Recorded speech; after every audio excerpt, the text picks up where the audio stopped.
Hello दोस्तों, चीनी यानी शुगर हम लोग रोज खाते हैं, फिर चाहे चाय कॉफी में हो या मिठाइयों में। पर क्या आपने कभी सोचा है कि आखिर दानेदार सफेद चीनी किस चीज से बनती है और फैक्ट्री में से कैसे बनाते हैं? तो चलिए जानते हैं इस कमाल की वीडियो में कि चीनी यानी शुगर कैसे बनती है। इसलिए वीडियो को बिना स्किप किए एंड तक जरूर देखना।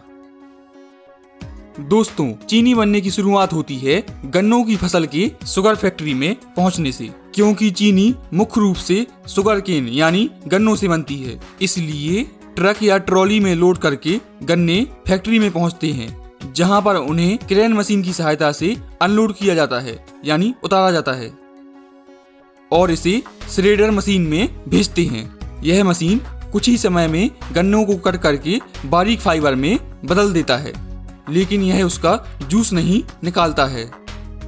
अब जो फाइबर हमें मिला है, इस फाइबर को लाइन से एक के बाद एक लगे रोलर मिल के बीच में से गुजारते हैं, जिससे फाइबर में मौजूद एक एक बूंद जूस को निकाल लिया जाता है। 2-3 रोलर से गुजरने के बाद इसमें गर्म पानी डालकर फिर से रोलर के बीच में से गुजारते हैं। इस तरह से 99% तक जूस निकल जाता है। अब इस फाइबर को मशीन की सहायता से छानकर अलग कर लेते हैं, जिसे बगैस कहते हैं। लेकिन यह बगैस वेस्ट नहीं होता, बल्कि इसे जलाकर ही फैक्ट्री की सारी ऊर्जा और बिजली बनाई जाती है। इस तरह से फैक्ट्री ऊर्जा के लिए आत्मनिर्भर हो जाती है। अब इस प्रोसेस से निकले जूस को छानकर बड़े बड़े टैंकों में इकट्ठा कर लेते हैं, जिसे हम रॉ जूस कहते हैं। अब इस रॉ जूस को लैब टेस्ट के लिए भेजते हैं, जहां पर उसका केमिकल कंपोजिशन और शुगर कंटेंट चेक किया जाता है। लैब टेस्ट के बाद जूस को रिएक्शन टैंक में भेजते हैं, जहां पर इसमें जरूरत के अनुसार लाइम यानी चूना डालते हैं और साथ साथ सल्फर गैस भी छोड़ते हैं। इन सब को फिर मशीन की सहायता से 5-6 घंटों के लिए मिलाया जाता है। इस दौरान ब्लीचिंग और एल्कलाइजेशन की प्रोसेस होती है, जहां से फिर इसे क्लेरिफायर टैंक में भेजते हैं। वहां पर इसे टैंक में भरकर छोड़ देते हैं और कुछ समय बाद सारा कीचड़ नीचे बैठ जाता है सेडिमेंट के रूप में और साफ पीला जूस ऊपर रह जाता है। अब इस साफ जूस को कचरे से अलग करके एवेपोरेटर्स में भेजते हैं।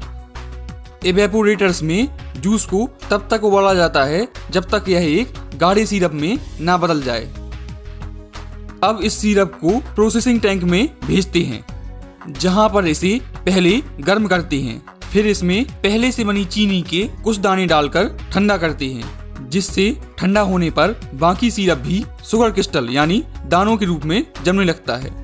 इस दौरान सैंपल लेकर इसका टेस्ट भी करते हैं, यह चेक करने के लिए कि क्रिस्टल कैसे जम रहे हैं। जब यह सिरप ठंडा हो जाता है, तब इसमें 2 तरह की चीजें होती हैं, शक्कर यानी शुगर के क्रिस्टल और मोलेसिस। मोलेसिस एक गुड़ की तरह दिखने वाला लिक्विड होता है, लेकिन यह गुड़ नहीं होता। अब इस सिरप को सीरीज में लाइन से लगी सेंट्रीफ्यूजिस मशीन में डालते हैं। यह मशीन 1 मिनट में 1000 से 2000 बार घूमती है। इस मशीन में एक बारीक छन्नी लगी होती है, जिससे शुगर के क्रिस्टल बाहर नहीं निकल सकते, लेकिन मोलेसिस बाहर निकल जाता है।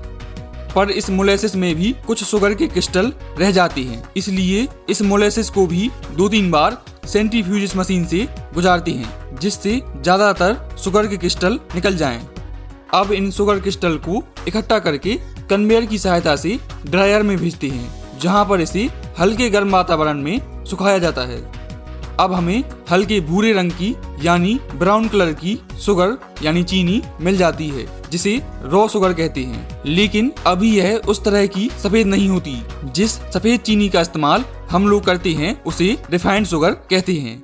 रॉ शुगर से रिफाइंड शुगर बनाने के लिए रॉ शुगर को डिस्टिल्ड वाटर यानी पानी में अच्छी तरह से घोल लेते हैं, ताकि सारे क्रिस्टल अच्छे से घुल जाएं। फिर उसे सैंड एंड ग्रेवल फिल्टर से गुजारते हैं, जो इसमें मौजूद रेत और कंकड़ आदि को छानकर अलग कर देता है। वहां से फिर इसे डीकलराइजेशन टैंक में भेजते हैं, जहां पर चीनी को सफेद करने की प्रोसेस होती है। भारत में इस प्रोसेस के लिए ज्यादातर सल्फर डाइऑक्साइड गैस का इस्तेमाल होता है या फिर एक्टिवेटेड कार्बन का उपयोग करते हैं। लेकिन यूएस जैसे कई देशों में बोन चार का उपयोग करते हैं, जो कि पशुओं की हड्डियों से बनता है। इसलिए भारत में मिलने वाली ज्यादातर शुगर डबल सल्फेटेशन मेथड के द्वारा साफ की जाती है, जो कि एक सस्ता और शाकाहारी तरीका है चीनी को सफेद करने का। पर इस वजह से कुछ सल्फर चीनी में रह जाती है, जो स्वास्थ्य के लिए नुकसानदायक होती है। इसलिए आपने सल्फर फ्री शुगर के बारे में सुना होगा, जो कि एक्टिवेटेड कार्बन या फिर बोन चार के द्वारा बनाई जाती है। तो चलिए आते हैं अपने मेथड पे।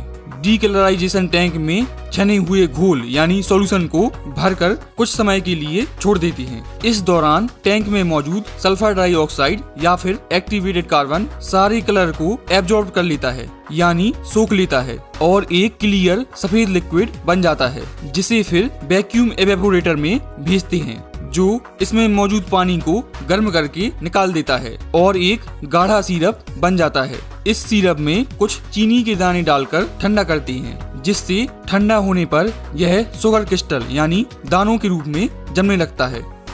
अब एक बार दोबारा इसे सेंट्रीफ्यूजेस मशीन्स में डालते हैं, जिसमें बारीक छन्नी होती है, जिनसे चीनी यानी शुगर के क्रिस्टल नहीं निकल सकते, लेकिन पानी और मोलेसिस के बचे हुए पार्टिकल्स निकल जाते हैं, क्योंकि यह मशीन बहुत तेजी से घूमती है, जिस कारण सेंट्रीफ्यूगल फोर्स जनरेट होता है और सिर्फ व्हाइट शुगर क्रिस्टल यानी सफेद चीनी के दाने रह जाते हैं, जिसे फिर घूमते हुए रोटेटिंग ड्रायर मशीन में भेजते हैं, जो इसमें मौजूद नमी को अलग कर देता है और जो शुगर क्रिस्टल यानी दाने आपस में चिपके रहते हैं उन्हें भी अलग कर देता है।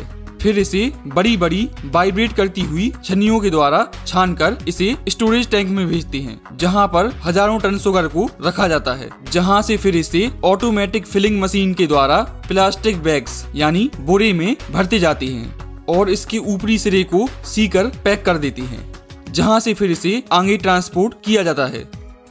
तो इस तरह से बनती है चीनी यानी शुगर। अगर आपका कोई डाउट हो तो नीचे कमेंट करके जरूर पूछें, और अगर वीडियो अच्छी लगी हो तो लाइक करें, चैनल को सब्सक्राइब करें और दोस्तों के साथ शेयर करना बिल्कुल ना भूलें। मिलते हैं किसी दूसरी वीडियो में, तब तक के लिए जय हिंद, जय भारत।